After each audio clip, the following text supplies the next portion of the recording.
It's really great to see everybody here. I love you guys. Tim and Emily's testimony and John Shin's testimony over the past few weeks really put into my heart, that I wanted to share. Why I believe and what God's done in my life. Throughout my entire life, but particularly within the last year or so. Okay, so I'm going to give you a little background about myself before I get into the last year, just to give you some context of where I'm coming from. So I have a map here to kind of show where I've been and all the things that happened in my life. It's just a visual aid to help you, just follow along with my story. I'll try to abbreviate the events of my entire life for the past 35 years up to this point, but it's going to be a lot of information, so I'm trying to hit the high points as much as possible. Can't really see the numbers, but the blue triangle, that's where I was born. I was born in Saginaw, Michigan. That's where I spent the first 17 years of my life. Saginaw's not really known for anything that notable. It's kind of a small town in mid-Michigan. It's purely a Midwestern town. I think the most famous things are they actually produce some world-class athletes. Serena Williams was born there. Draymond Green of the Warriors was born there. Yeah, it's just weird. And the auto industry is a big part of the industry in Michigan, obviously. You have companies like General Motors and Ford. And so my dad worked for General Motors for about 30 plus years, and that's why he was there, and that's why I lived there, and that's why I was born there. Growing up, I grew up in the church. I believed in Jesus. I went to Sunday school every single week, and I heard the stories every single week, and that was just something that was fundamental to my understanding of life at that point.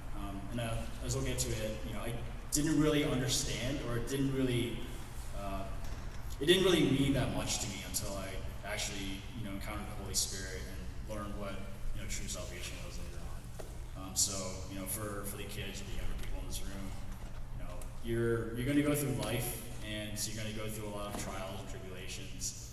But the baseline, the knowledge that you're getting right now is, it's really important because you're establishing the reasons for your faith and why you believe. So my teenage years were pretty tumultuous. I dealt with a lot of the usual teenage angst. Very angry kid, not really sure why. But I had the usual issues with my parents. Both my parents were immigrants, so I had the barrier of communication between me and them. They couldn't understand me, I couldn't understand them. Growing up in that culture or in that area was difficult because, really trying to fit in, but couldn't because I was pretty different from most of the people I was around. And so all of that led to me being a pretty angry person. I've gotten a lot of fights with my dad. Some they would escalate to being physical sometimes, and so just to characterize how angry I was. Right.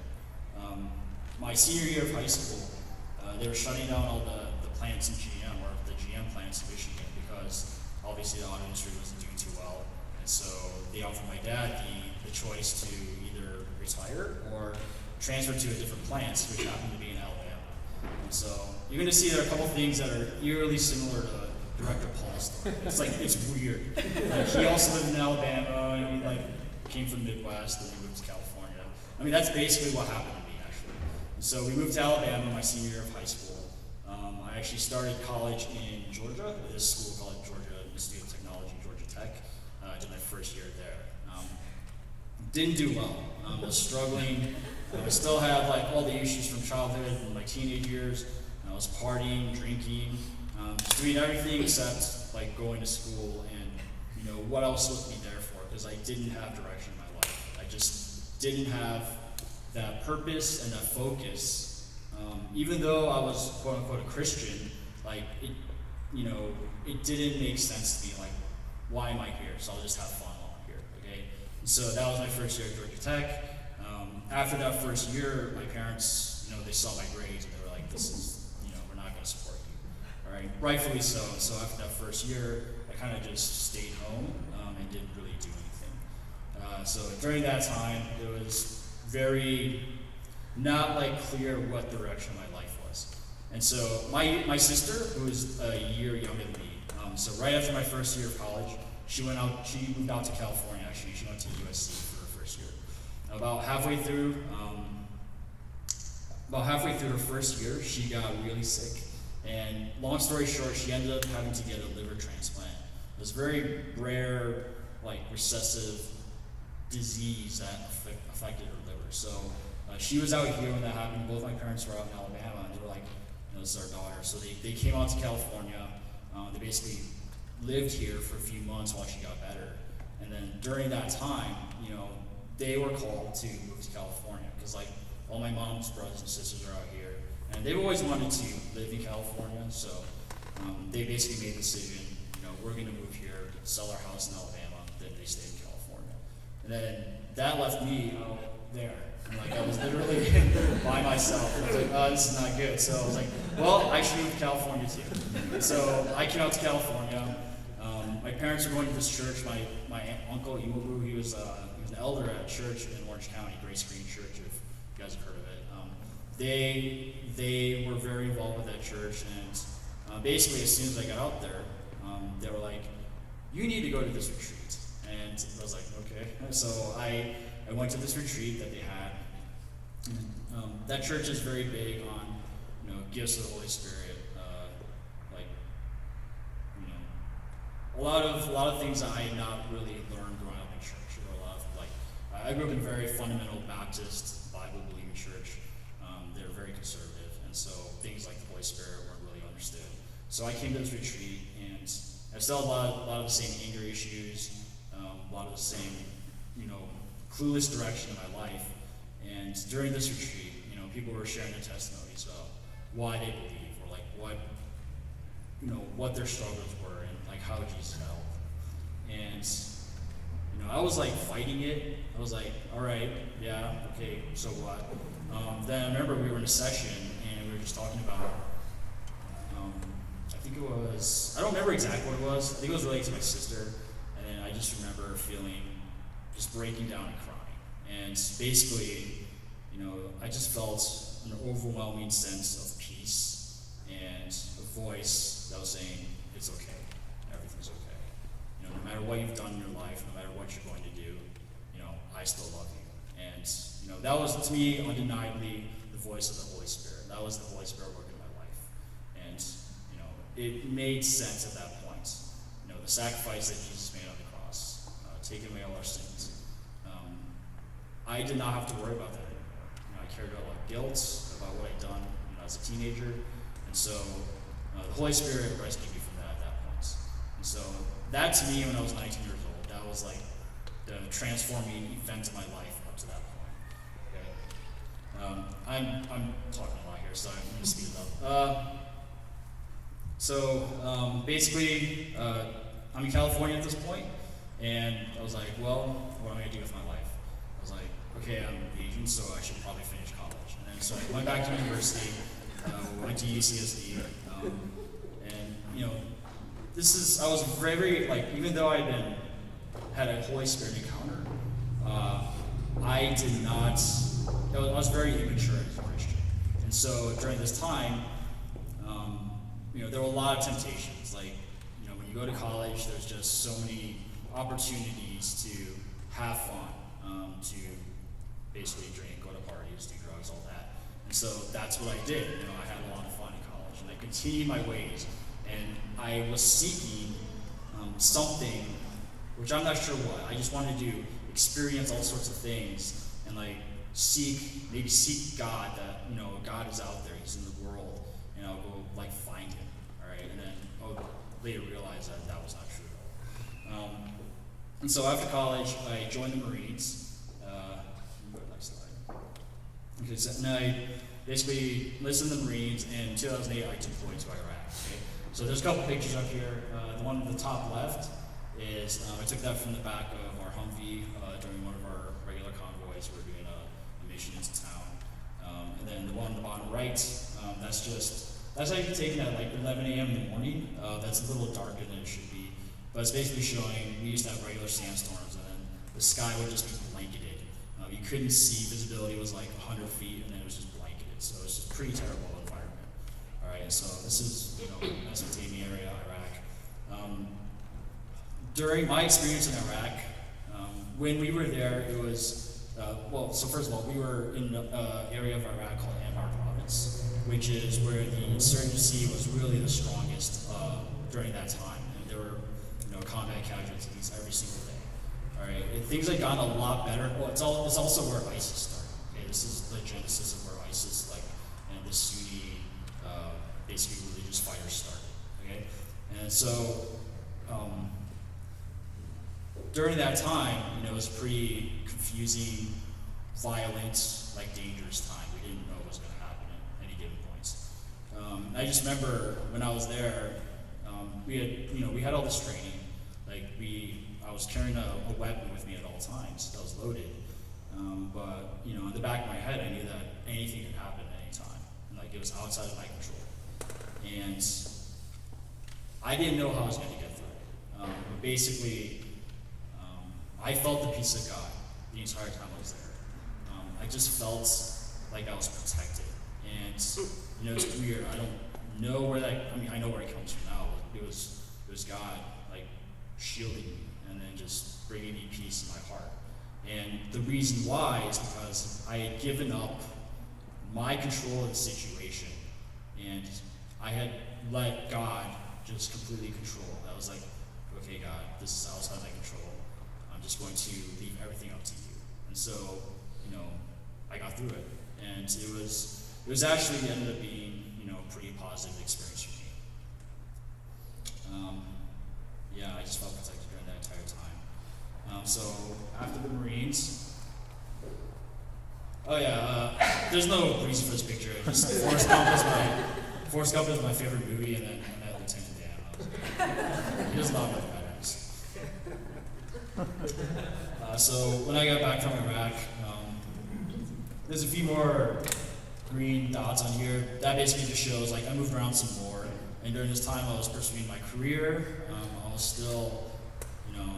still trying to do things my own way. I was basically trying to pursue wealth and just advance my career. And so I moved to the East Coast. I took a pretty lucrative job out there. Went back to grad school, and then around 2016, just a couple years ago, SpaceX called me, and then that's when I basically moved down here. So that's what brought me to LA the last time. And so things were pretty great at that time. Career was going well.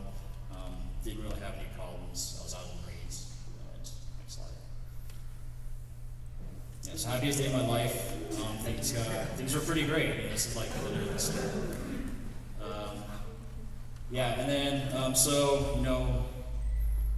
everything was good at this point. But then about March or April of this year, I was at work, and I felt in my heart, I literally felt my heart almost leave out of my chest. Okay, and so work at this time was pretty stressful. It's always stressful where I work, but particularly okay, this is ridiculous. And I just remember sitting there typing something on my computer, and I felt my heart just leave out of my chest, really hard bump. I felt lightheaded, and then I just felt like pressure in my chest, and I was like, okay, that's weird.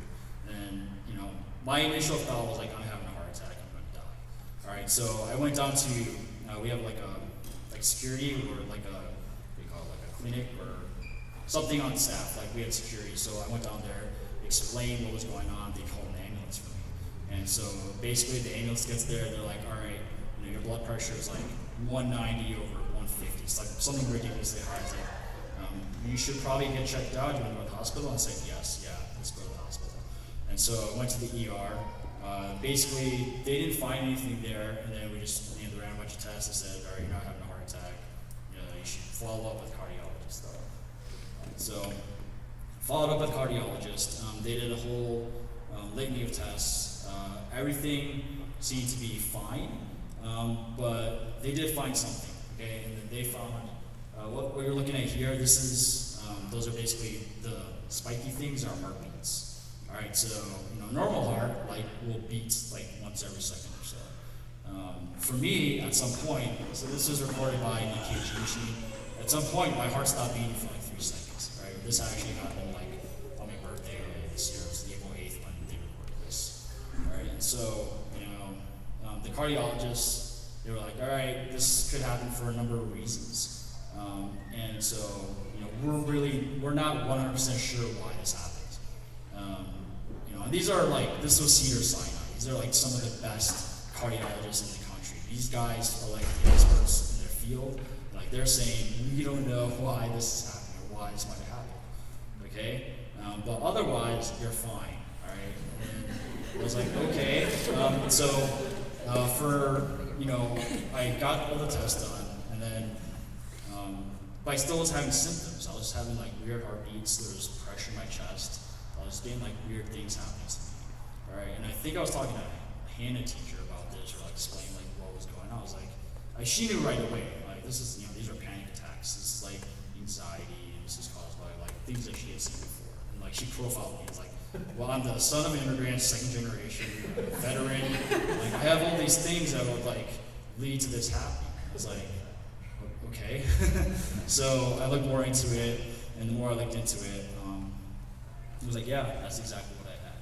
All right, and then basically through like talking to various people, counseling through Pastor Peter, and just like your prayers. Everybody I've been talking to, you shared your experiences with me that people had experienced similar things.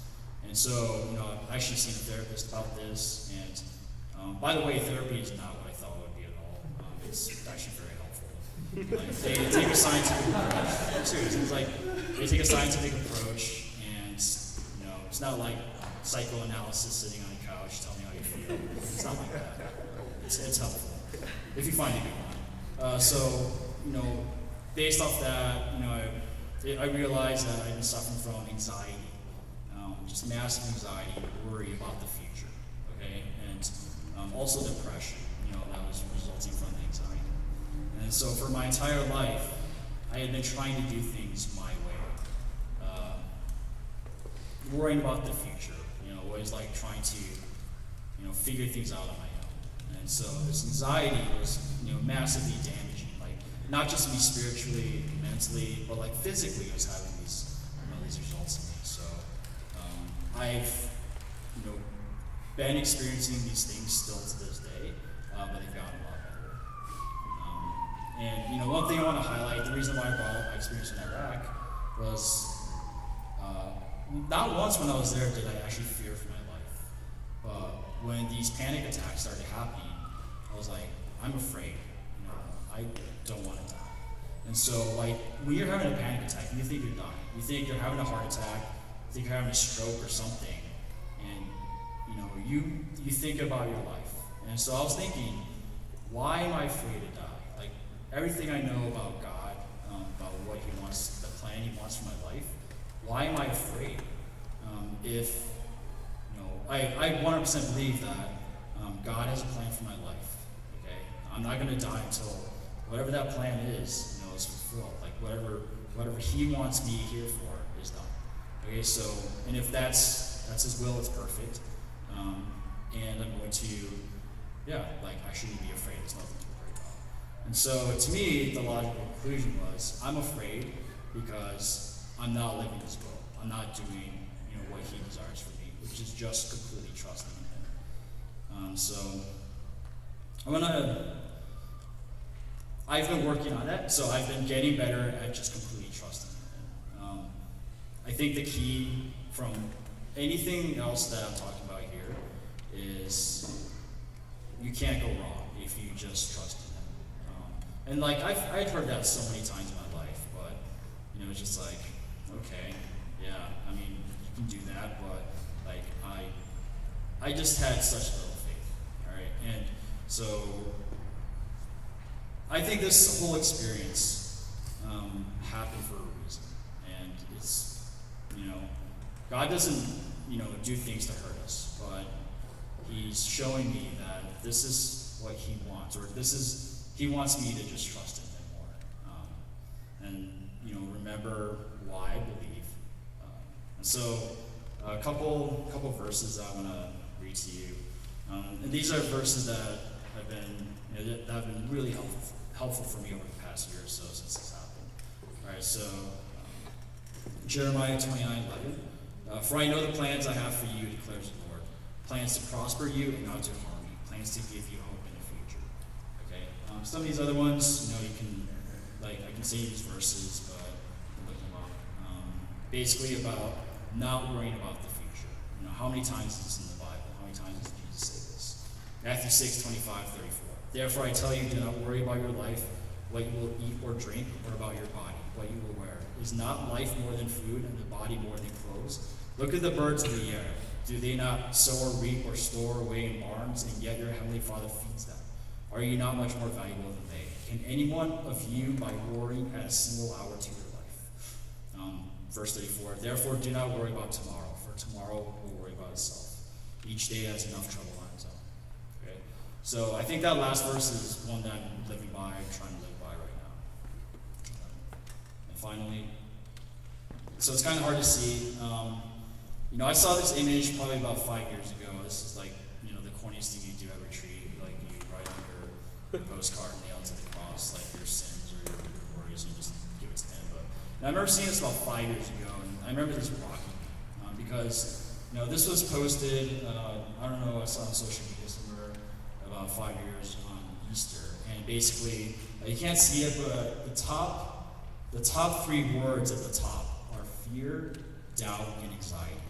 And at the time they didn't mean anything to me, but when I look back at this image, it was yeah, those are the things for me. And I just want to reiterate. I just want to convey from my personal experience how true this is for me. Jesus died on that cross to take away all of our sins. Any worries, any anxieties, they're up there, forever up there, and we have nothing to worry about anymore. Yeah, that's pretty much it.